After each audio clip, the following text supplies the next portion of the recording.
ఖమ్మంలో మున్సిపల్ ఎన్నికల ప్రచారంలో ఎమ్మెల్సీ తాతా మధు ఎన్నికల ప్రచారం నిర్వహిస్తున్నారు. ఇప్పుడు ఆ లైవ్ చూద్దాం. కేసీఆర్ ఇచ్చే లక్షతో పాటు మేము తులం బంగారం ఇస్తామన్నాడు. మరి ఎవరికైనా వచ్చిందా? మీ అందరిలో గట్టిగా చెప్పండి. మరి అందరు పేదింటి ఆడబిడ్డలే వచ్చారు. తెల్ల రేషన్ కార్డు ఉంటే మా ఆడబిడ్డలందరికి 2500 రూపాయలు ఇస్తా అన్నాడు. ఎవరికన్నా వచ్చిందా? ఒక్కరికన్నా? మరి అందరికి చెప్పాలి కదా. మీరు 2500 రూపాయలు వచ్చినాయా? రాలేదు కదా. కేసీఆర్ గారు ఆ రోజు రాజశేఖర రెడ్డి గారు కానీ చంద్రబాబు నాయుడు గారు 200 రూపాయల పెన్షన్ ఇస్తే 2000 రూపాయల పెన్షన్ చేసిన గొప్ప నాయకుడు కేసీఆర్ గారు. రేవంత్ రెడ్డి ఏం చెప్పాడు? పొంగులేటి శ్రీనివాసరెడ్డి ఏం చెప్పాడు? మా కోటయ్యండి 2000 కాదు, మేము దాన్ని 4000 చేస్తామా. ఇంట్లో ఉన్న ముసలావిడకి ముసలాయనకి ఇద్దరికి ఇచ్చిండ్రా? ఎవరికన్నా ఇచ్చిండ్రా? కేసీఆర్ గారు పెంచిన 2000 ఇవ్వడానికే దిక్కు లేదు. అవునా కాదా? వాస్తవా కాదా? మరి ఇవన్నీ మీరు చెప్పాలి కదా. చెప్తున్నారా? అనుభవం అయింది కదా. ఇవాళ ఈయన చెప్తున్నాడు పాలేరు నా వల్లనే అభివృద్ధి అయింది, ఏదులాపురం నా వల్లనే అభివృద్ధి అయిందని. నేను ఒక్కటి చెప్పదలుచుకున్నా. మీ వెంకటాయపాలెం నుంచి నాయుడుపేట క్రాస్ రోడ్డు వరకు, నాయుడుపేట నుంచి వరంగల్ క్రాస్ రోడ్డు వరకు, వరంగల్ క్రాస్ రోడ్డు నుంచి వెంకటగిరి క్రాస్ రోడ్డు వరకు ఈ రోడ్డు మొత్తం 4 లైన్లు చేసి మధ్యలో బార్కేడ్ పెట్టి బ్రహ్మాండంగా చేయించినటువంటి వ్యక్తి కందాల ఉపేందర్ రెడ్డి గారు. కేసీఆర్ గారి యొక్క ఆశీస్సులతోని ఆ రోజు ఢిల్లీకి 10 సార్లు తిరిగి ఫండ్స్ తీసుకొచ్చి మీ రోడ్డును వెడల్పు చేయించినటువంటి వ్యక్తి ఎవరు? ఉపేందర్ రెడ్డి గారు. ఇవాళ అక్కడ నాయుడుపేట దగ్గర బ్రహ్మాండంగా ఒక బ్రిడ్జి కడతారు, తీగల వంతెన కడతారు. ఆ వంతెన కూడా తెచ్చింది బీఆర్ఎస్ ప్రభుత్వం. ఆ తీసుకొచ్చింది మన ఉపేందర్ రెడ్డి గారు. ఇక్కడ మన రాజీవ్ సగ్రోకి అట్లా గోడ కడతా ఉన్నారు, వరద రాకుండా, ముంపుకు గురి కాకుండా అని. ఆ రోజు వరదలు వస్తే జనంతో పాటు నీళ్ళల్లో ఉంది ఉపేందర్ రెడ్డి గారు, బీఆర్ఎస్ పార్టీ. ఆ ప్రజలు శాశ్వతంగా వరద నుంచి ముప్పు లేకుండా ఉండాలని కేసీఆర్ గారు, కేటీఆర్ గారు ఆలోచించి ఉపేందర్ రెడ్డి గారి నాయకత్వంలో ఈరోజు ఆ గోడకు శాంక్షన్ చేసి డబ్బులు శాంక్షన్ చేయటం జరిగింది. ఈయన వచ్చి ఎవడికో పుట్టిన బిడ్డ మా బిడ్డ అని చెప్పుకుంటారు కాంగ్రెస్ వాళ్ళు. వాస్తవా కదా? కాబట్టి మీరు ప్రతి ఇంటికి వెళ్ళండి, అందరికీ చెప్పండి కాంగ్రెస్ పార్టీ మెడ మీద కత్తి పెట్టాలి. మెడ మీద కత్తి పెట్టడం అంటే రెడ్డిపల్లిలో నాగరాజుని గెలిపించాలి, ఏదులాపురంలో కారుని గెలిపించాలి. మనం గెలిస్తేనే వాళ్ళ మీద ప్రెజర్ పెరుగుతుంది, ఒత్తిడి పెరుగుతుంది. ఒత్తిడి పెరిగి అరే మేము తప్పు చేసుకున్నాం చెంపలేసుకొని మళ్ళీ మేము ఇచ్చిన హామీలు నెరవేర్చాలంటే ఏం చేయాలి? కారు గుర్తుకు గట్టే గుద్దాలా వద్దా? మనం ఏం చేసేది? ఇక్కడ ఉన్నటువంటి నియోజకవర్గ ప్రజలందరూ కూడా మంచిగా ఉపేందర్ రెడ్డి గారు లాంటి పాడిగేదను వదిలిపెట్టి దున్నపోతుని తెచ్చుకున్నారు. వాస్తవా కాదా? ఇప్పుడు దున్నపోతు గడ్డేసి పాలు ఇవ్వమని అడుగుతారు.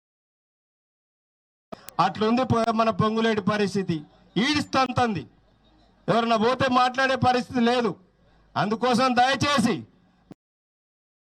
ఖచ్చితంగా ఈ ఎన్నికల్లో బీఆర్ఎస్ పార్టీ అభ్యర్థి, సిపిఎం పార్టీ బలపరుస్తున్నటువంటి కారు గుర్తుకి ఓటెయ్యాలి. కేసీఆర్ గారు, మీరందరికీ అర్థమైంది కేసీఆర్ గారు ఉన్నప్పుడు పరిపాలన ఎట్లుంది, రేవంత్ రెడ్డి ఉన్నప్పుడు పరిపాలన ఎట్లుంది.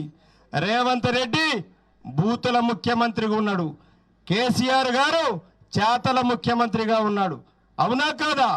కేసీఆర్ గారు పనులు చేశాడు, భక్త రామదాసు బ్రహ్మాండంగా కట్టాడు, మన పాలేరు నియోజకవర్గాన్ని సస్యశ్యామలం చేశాడు.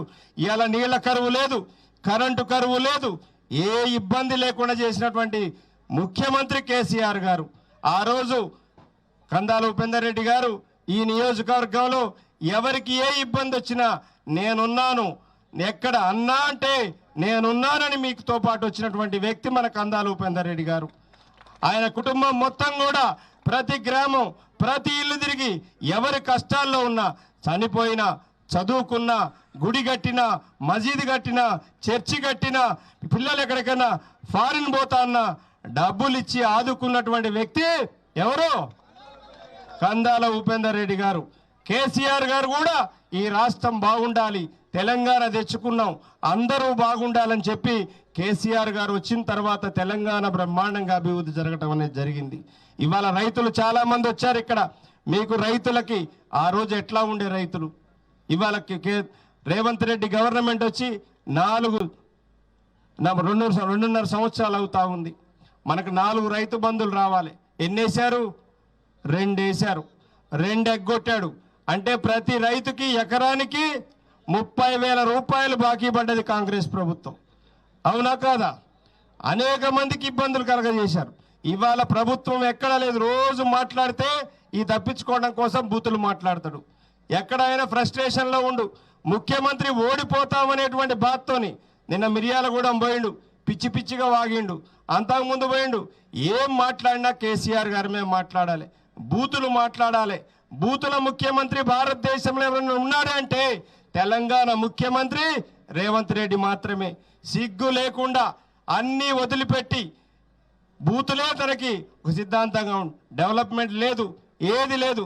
నోటికి ఎవ్వరు కూడా ఒక చదువుకున్నోడు, ఇంగిత జ్ఞానం ఉన్నోడు లేకుండా అట్లా మాట్లాడుతూ ఉన్నాడు ముఖ్యమంత్రి ఈరోజు. ఇవాళ మీరందరూ కూడా ముఖ్యమంత్రి మాటలకి, పొంగులేటి మాటలకి కర్రు గాల్చి వాత పెట్టాల్సిన అవసరం ఉంది. అహంకారానికి మనం పారదోరాల్సిన అవసరం ఉంది. ఎట్లా సాధ్యమైంది? నాగరాజుని భారీ మెజార్టీతో గెలిపించాలి. మీరందరూ చాలా మంది కష్టపడతా ఉన్నారు. ఇంకా 5 రోజులు ఉంది. ఈ 5 రోజులు బాగా కష్టపడండి. మంచిగా ప్రతి ఇల్లు తిరగండి, ఓటు అడగండి. ఉపేందర్ రెడ్డి గారు ఏం చేశారో చెప్పండి. మీరు బీఆర్ఎస్ ఏం చేసిందో చెప్పండి. కేసీఆర్ గారు ముఖ్యమంత్రి ఉండగా ఏం జరిగింది తెలంగాణ అభివృద్ధి అన్ని చెప్పండి. మీరు చెప్పి మనం చేసినటువంటి అభివృద్ధి కార్యక్రమాలను అడిగి చెప్పి మీరు ఓటు అడగాలని నేను చెప్తా ఉన్నాం. ఇక్కడ ఉన్నటువంటి సిపిఎం పార్టీ కార్యకర్తలు ఈ 5 రోజులు మీరందరూ కలిసి పనిచేయండి. డెఫినెట్గా మన కూటమి ఏదులాపురం గడ్డ మీద రెపరెపలాడేది కూటమి జెండా మాత్రమే. ఖచ్చితంగా కాంగ్రెస్ పార్టీ ఓడిపోబోతా ఉంది. ఏ సర్వే తీసినా కానీ కాంగ్రెస్ పార్టీ వెనకబడి ఉంది. ఇవాళ పొంగులేటి శ్రీనివాసరెడ్డి గారికి భయం పుచ్చుకుంది. రాత్రిపూట చాలా మంది బీఆర్ఎస్ పార్టీ నాయకులకు ఫోన్లు చేస్తా ఉన్నాడు. అన్నా, ఈ ఒక్కసారి నాకు సాయం చేయండి, నేను ఎప్పటికీ గుర్తుపెట్టుకుంటా జీవితంలో మిమ్మల్ని, ఒక్క కాల్ చేయండి మీరు దయచేసి ప్లీజ్, మీరు ఒక్కసారి మీరు నాకు చేయండి అని మన బీఆర్ఎస్ పార్టీ నాయకుల్ని, సిపిఎం పార్టీ నాయకుల్ని బతిలాడుకునే స్థితికి ఇవాళ పొంగులేటి శ్రీనివాసరెడ్డి ఇవాళ దిగజారిండు. నీకు దమ్ముంటే నువ్వు నిజంగా అభివృద్ధి చేస్తే ఈ నాయకులు రాత్రిపూట కాల్ చేయాల్సిన అవసరం లేదు. శ్రీనివాసరెడ్డి, నువ్వు రాత్రిపూటనే 12 గంటల తర్వాత కాల్ చేస్తున్నాడు, ఫోన్ చేసి దండం పెడుతున్నాడు, దశకం పెడతాడు, బతిలాడుకుంటున్నాడు, గడ్డాలు పట్టుకుంటున్నాడు. అంటే ఓడిపోతామని ఆయనకు అర్థమైపోయింది. ఉన్న ఒక్క మున్సిపాలిటీ ఓడిపోతే పరువు పోద్ది అని చెప్పి ముఖ్యమంత్రి దగ్గర ఇవాళ ఎదుర్కొండు.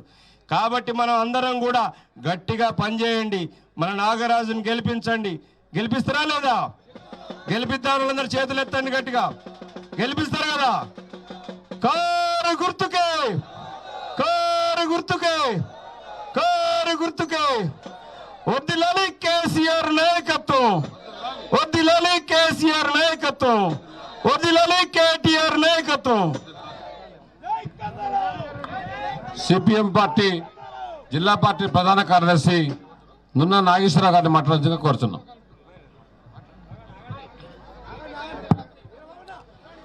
ఈ కార్యక్రమ అధ్యక్షుడు బీఆర్ఎస్ మండల పార్టీ అధ్యక్షుడు బెల్లం వేణుగోపాల్ గారు, మన పాలేరు నియోజకవర్గ మాజీ శాసనసభ్యులు గౌరవ ఉపేందర్ రెడ్డి గారు, బీఆర్ఎస్ జిల్లా అధ్యక్షులు శాసన మండలి సభ్యులు తాత మధు గారు, అట్లాగే బీఆర్ఎస్ సిపిఎం పార్టీ కార్యకర్తలు, నాయకులు, ఇక్కడ పాల్గొన్నటువంటి ప్రజలందరికీ ముందుగా నమస్కారం.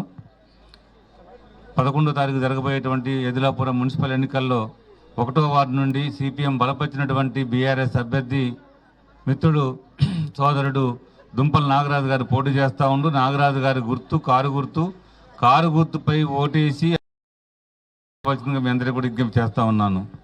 ఇప్పుడు చాలా విషయాలు చెప్పారు. ఏదులాపురం మున్సిపాలిటీలో సిపిఎం బీఆర్ఎస్ కూటమిని గెలిపిస్తేనే ఈ మున్సిపాలిటీ అభివృద్ధి అవుతుందని చెప్పి మనం గుర్తుపెట్టుకోవాల్సిన అవసరం ఉంది.